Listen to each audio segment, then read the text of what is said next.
Assalamualaikum warahmatullahi wabarakatuh. Alhamdulillahirabbil alamin. Assalatu wassalamu ala asrofil anbiya wal mursalin Sayyidina wa maulana Muhammadin wa ala alihi wa sahbihi ajma'in.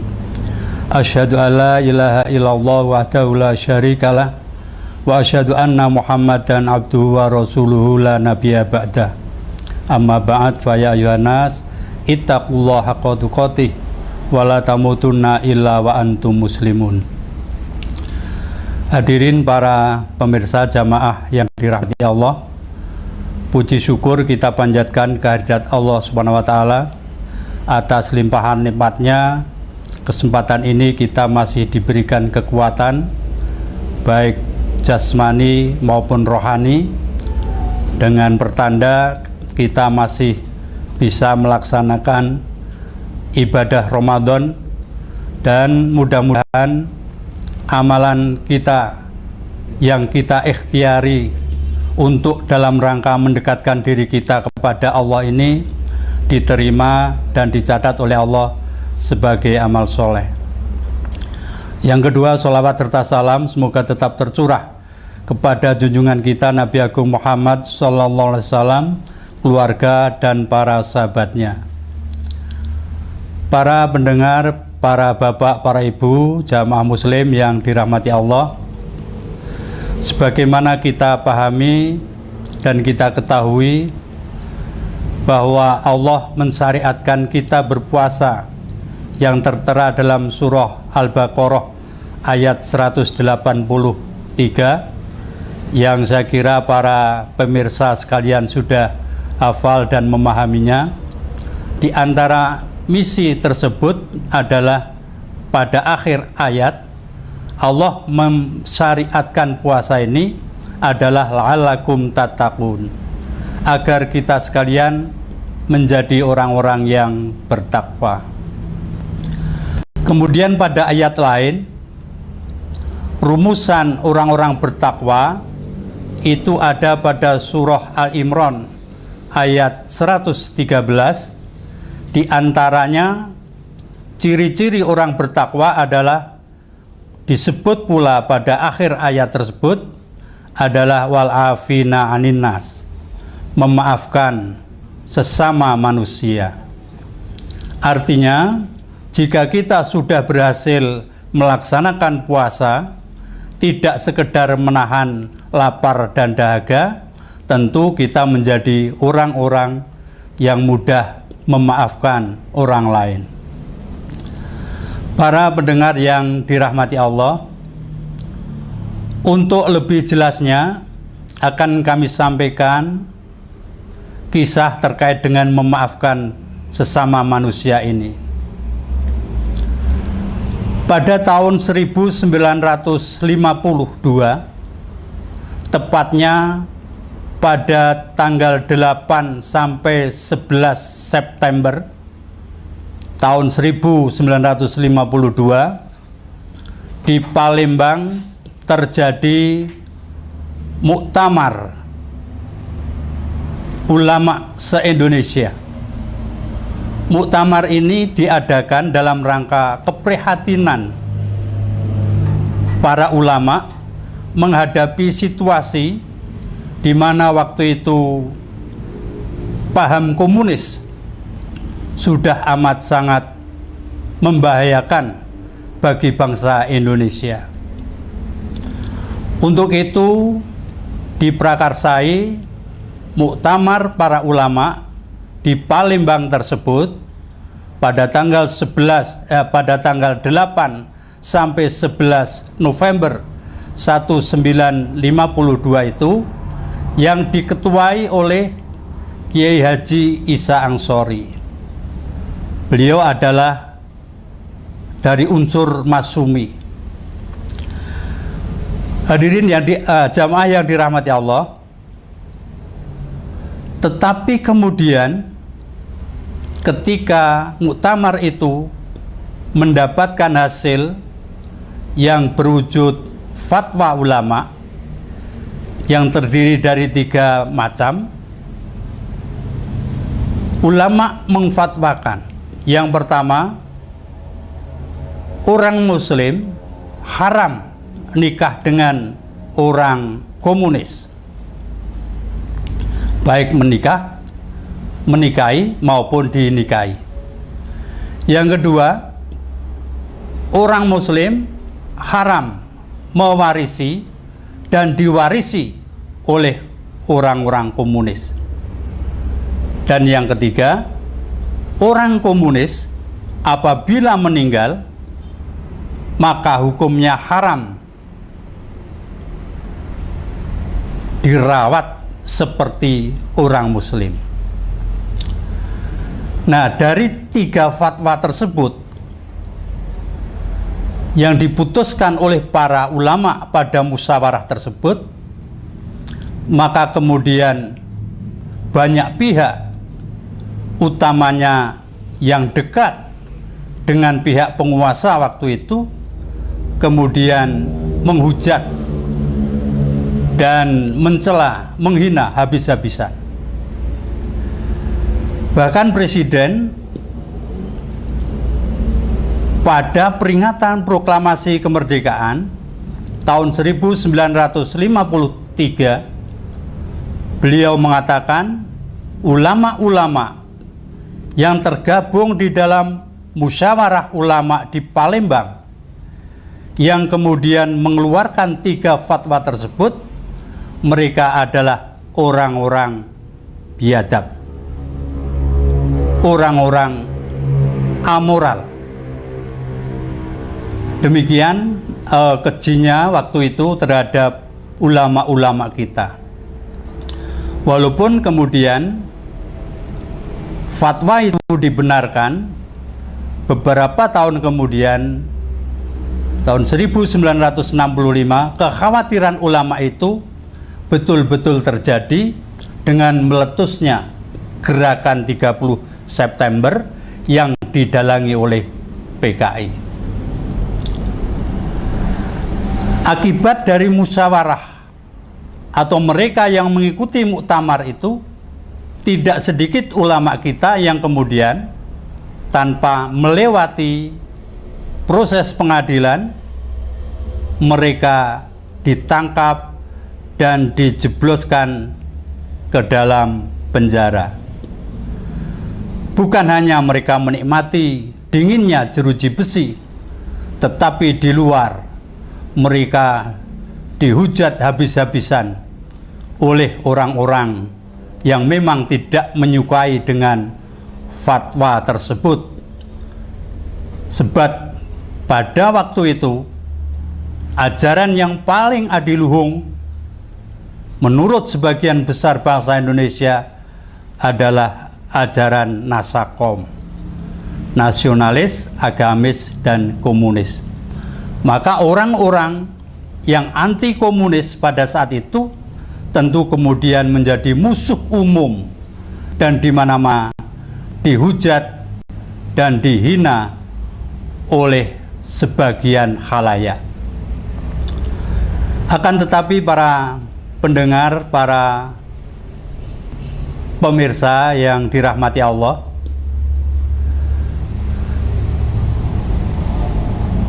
ketika para ulama itu dijebloskan ke dalam penjara, termasuk di dalamnya adalah Profesor Dr. Hamka, dan tentu ketua muktamar ulama yaitu Kiai Haji Isa Ansori. Maka seiring perjalanan waktu dengan tumbangnya Orde Lama, walaupun Orde Baru juga tidak terlalu bersahabat kepada mereka, tetapi para ulama ini kemudian dalam tanda kutip didolimi oleh penguasa yang kemudian dijebloskan ke dalam penjara. Akan tetapi beberapa saat kemudian setelah peristiwa itu, walaupun termasuk Profesor Dr. Hamka adalah orang yang didolimi oleh penguasa waktu itu dengan cara dijebloskan ke dalam penjara, dan tentu keluarganya menjadi orang-orang yang tersisih di dalam masyarakat karena keterlibatan Profesor Dr. Hamka di dalam muktamar ulama tersebut. Kemudian apa kaitannya dengan ayat yang kami sampaikan di depan tadi, yaitu surah Al-Imran tentang memaafkan sesama manusia? Saudara-saudara sama muslim yang dirahmati Allah, ternyata ketika kemudian suatu saat Bung Karno sudah di ujung hayatnya, dan Bung Karno adalah orang yang paling bertanggung jawab terhadap masuknya penjara para ulama-ulama itu. Tetapi di ujung hayatnya beliau berpesan kepada keluarga, jika nanti saya meninggal, maka tolong yang menjadi imam jenazah saya nanti adalah Profesor Dr. Hamka. Setelah kemudian Bung Karno meninggal, maka ada utusan dari keluarga yang minta kepada Profesor Dr. Hamka untuk menjadi imam sholat jenazah beliau. Dan oleh Profesor Dr. Hamka, permintaan itu pun kemudian dikabulkan. Barangkali tidak ada rasa benci sedikit pun kepada mendiang Bung Karno waktu itu, walaupun semasa hidupnya beliau ini menjadi lawan politik Profesor Dr. Hamka. Tetapi permintaan keluarga itu dikabulkan, dan Profesor Dr. Hamka mengimami sholat jenazah Bung Karno. Kemudian contoh yang kedua, pada saat itu ada lembaga namanya Lekra, dan di Lekra itu ada budayawan terkenal yang bernama Pramudya Anantatur. Pada saat Lekra masih berjaya,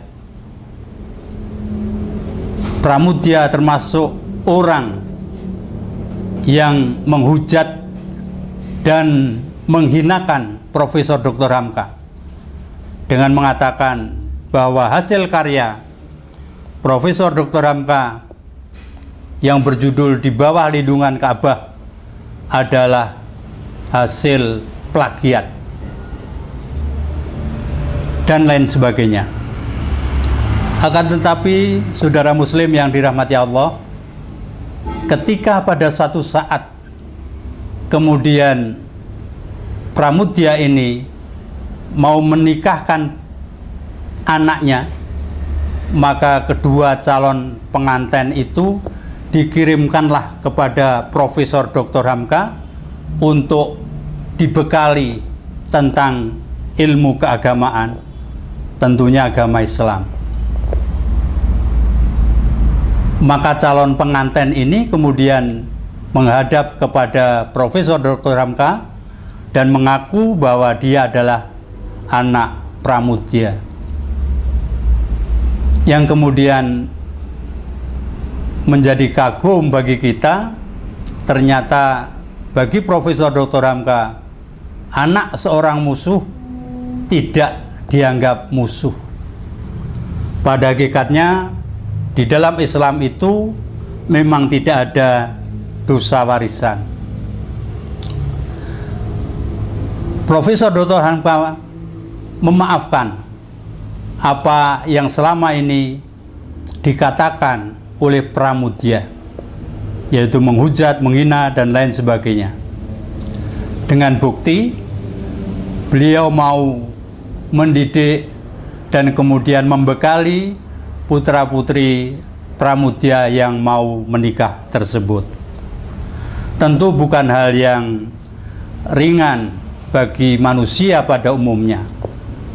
Jika sabar itu, jika pemaaf itu kita ambil contoh dari para nabi dan para rasul, tentu itu hal yang wajar.